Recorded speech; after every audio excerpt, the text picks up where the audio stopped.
Welcome to the NFL AFC East Futures preview video for the 2021-2022 NFL season. All of these numbers come from Pinnacle as of August 30th. Fat Guy, we're just going to jump straight into it. Season win totals for the AFC East. We'll start off with the Buffalo Bills, who have the highest amount of season wins as far as the line has been set for them by the books. Heavy juice on the over at minus 189, the under at plus 157. Fat Guy, what do you think about the Bills' season win total being set at 10.5? Well, just a quick friendly reminder that it's a 17-week season, so the totals are going to be a little bit higher than usual. Heavy juice on the over suggests that perhaps the total opened at 10.5, a little bit lower juice, but there has been some action on the over, and perhaps maybe the true closing line is Bills 11, maybe. There's 65% to hit the over, so that would highly suggest that 11 and perhaps even 11 and a half is the right number for the Bills if you take juice into consideration. They are the favorite. There is an obvious reason why so, and I really like these season win totals because there is a low juice. We're going to be talking more about the math than anything and less about the teams because math is important, and we just want to make you win, and sometimes you got to win ugly, especially in sports. We might as well take the time now to jump into this, Fat Guy. So at Pinnacle is known for having the best lines at anywhere that you can go. And for betting an NFL game, the average juice is minus 105 on each side. For these season win totals with the math that we've done, it's minus 109 is the average line. But it gets astronomical as we go along. Divisional is minus 124. To bet a conference winner, minus 160 is the average. And a Super Bowl bet at minus 165. I think you and I were kind of blown away. It's something that we knew in the past, but I don't think we knew it was this bad. And consider that Pinnacle is maybe one of the best and strongest at it. It's quite mind-blowing. Like, it's almost impossible to win a conference or Super Bowl bet over the long term, you'd say. Absolutely, I would say that. So think about like Super Bowl. If it's minus 165, that roughly equates to a break-even win percentage of what, 62% roughly. Yeah. So in order to have a positive expected value, you're going to have to hit bat at like 65% roughly, right? You know, the gap between the juice and the win percentage. So just to put it into a little bit of perspective, a 70% win percentage against a spread over the long term is less than 1 in a trillion. It's just not going to happen, right? So to beat these long term is very, very difficult. There are ways, and we will highlight them over down the line when we do get to the Super Bowl end conference. There are little tidbits that you are going to be able to beat, but as a whole, these are they're a ripoff. There's no other way of putting it. But the season win ones, like you said, minus 109. It's a 9-cent line, and you said it's minus 105 with Pinnacle. Yeah, Pinnacle, but a lot of sportsbooks still charge 11 over 10, which is minus 110. So you save that little 1 point of juice, and believe me, over a lifetime, that sure adds up. Okay, let's get back into it. I'm going to just do Miami and New England at the same time because they're both 9.5 wins.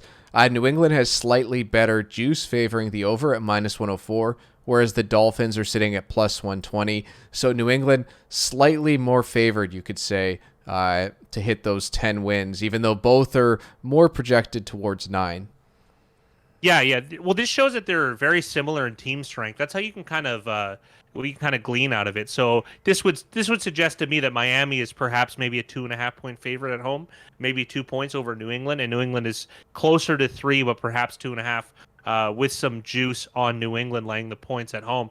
And so if you look at the juice over percentages that we're going to be displaying on here, that'll give you a good idea of how likely it is that they're going to go over that total, with New England just edging it at 50.98%. So New England is slightly better in the eyes of the market, the season win total market, ahead of Miami. And the Jets are last. 6 wins is their projected number. The under at minus 121 is the favored side. So betting market thinks that the Jets are going to be going under 6 wins. Yeah, pretty disappointing to be, in Salah's first season, perhaps a 5-win team in a 17-game season. But I mean, this is the math, this is the market, and this is what it is. And but it is as expected, right? The Jets are, the longest odds for a reason. All right, on to the divisional odds, and I'll highlight this again. Minus 124 is the average, so you're going to have to win it at a much higher rate. So that's a 55.3% at minus 124. So you need to beat the divisional odds. You have to be better than 55.3% on average to make money, which is difficult to do, fat guy. It's definitely not easy. The season wins is hard enough at minus 109. So at 55.3% for divisional, that's extremely tough to do. It's we're just highlighting math, and I don't mind doing it because this is just, think about it. If you have it's an economics lesson. You have an unlimited of things of wants that you want to bet on. Take the better price. Bet on the seasonal win totals. Now there is a little bit of an interesting. If you're choosing between the two, there's an interesting tidbit here. A lot of professionals, for instance, they'd rather, even if they had, let's just say, a theoretical edge of maybe 20%, which doesn't happen, by the way, but you would rather compound a 1% edge over and over and over than a 20% edge for, say, from the start of the season to the end, right? Obviously, it could mature with a team going over early, but let's just, for argument's sake, say the length of a season. There is one little loophole. Now, I'm not advocating for this necessarily, but if you were to bet with a person, perhaps a local bookmaker, let's call them, if they are on the honor system and you have to pay later, it might be worth paying a little bit extra juice to not have your money tied up for all of that time. Anyway, just a little words of wisdom from the fat guy. All right, so on to the odds. Bills minus 155, Miami plus 371, New England plus 296, the Jets at plus 2788. So when we look at these, I'll try to display it where we see that odds division percentage. That odds division percentage, or the first one that you should see, is what you would have to beat to be able to make money over the long term. So we have the true odds, which I like to put just to show people what it would be like if it was an even playing field versus what you actually would have to beat to be able to make a profit on the books. So fat guy, looking at the Bills, to beat the books, you have to be pretty much 61% or greater, whereas their actual odds to win are just slightly below 55%. Yeah, and you see that gap there. That represents the commission, the juice, the vigorish, whatever term you want to use. We use juice, we use juice most often. But yeah, I see how it's the biggest because the juice isn't spread out evenly. So the Bills, you're paying the most juice to take, and that makes sense too. They're the favorite, right? Because think about betting, it's betting things that are unpopular, and the Bills at 60%, you just have to be right too often for me to think this is an attractive wager. Is there any? I know I'm putting you on the spot here, and I kind of think I know the answer, and it's probably none of them at all. But do you see any type of value? I don't even know if you want to make it that kind of video. Like, is there really anything to say that you or I know that knows, hey, that's going to be way more than this chance? Like, I kind of doubt it. No. That's for them to figure out. However, though, we're just going to point them in the direction of what's more an attractive bet compared to a different one. If you do notice that the juice is higher, however, if you do like the Jets, because think about it, the Jets' divisional odds are 3.46 to 1. So that means they're going to win in roughly 100. If you were to simulate this season, roughly 100 times, they're going to win 3 or 4 on average. Okay, so if you think it's considerably higher than that, you're going to pay the least amount of juice, because look at the gap between the division odds and the true division odds, i.e. the juice. That's 0.33 there.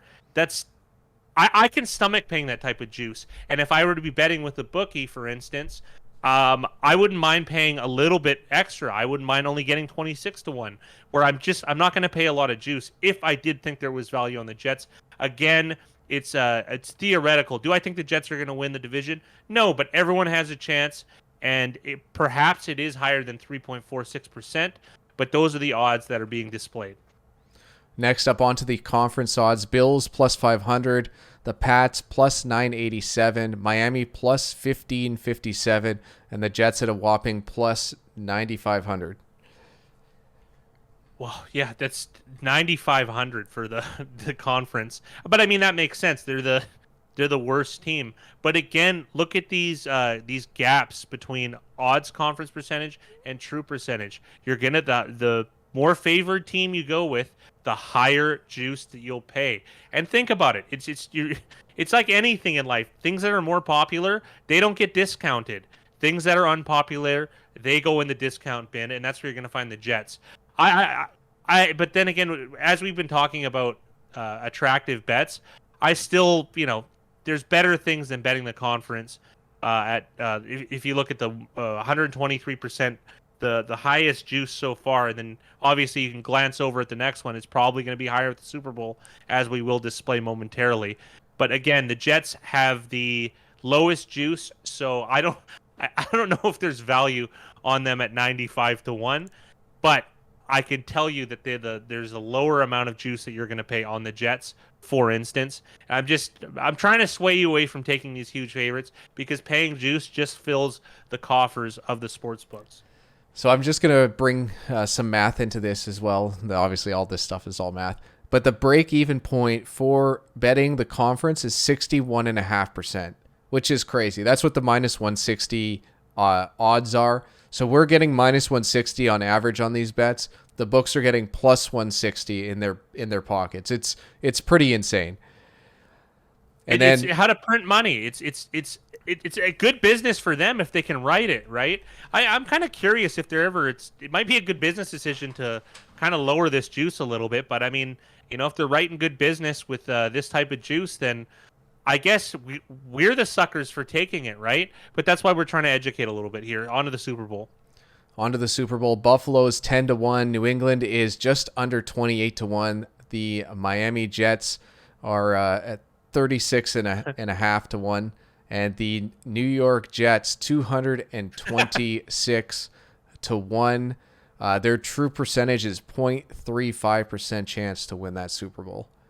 It's probably around right. They're one of the worst teams in the league. Obviously, you could get some type of resurgence, considering there is some new faces. But again, you're going to pay the lowest juice. And I believe the Miami team is called the Dolphins Big Rye, but you're welcome for me correcting you. Anyways, look at this is still. I know I'm harping on the juice, but the highest hold is on these Super Bowl futures. And think about it. If you aren't able to bet with a bookie, you're going to tie up your money for all this time and pay the most juice. Just not an attractive wager. If you have a choice between the Super Bowl and the season win totals, I highly recommend betting the season win totals, especially if you can get a price similar to the ones offered at Pinnacle.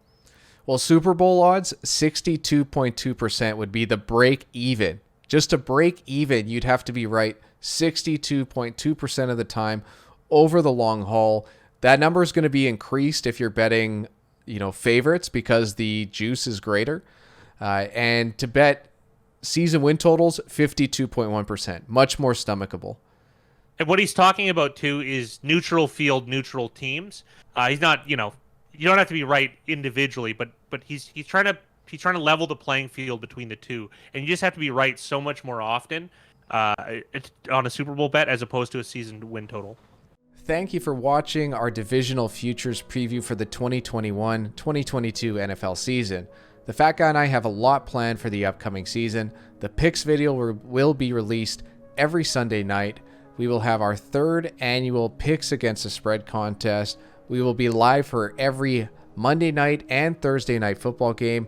Our $5 a month YouTube membership will include our popular Discord channel, 3 weekly NFL betting market videos from myself, where I take a look at the betting and money percentages to see if and where the value lies on spreads, over-unders, and money lines. The Fat Guy will have a new weekly segment called Ask the Fat Guy, where he will discuss different topics from our upcoming book.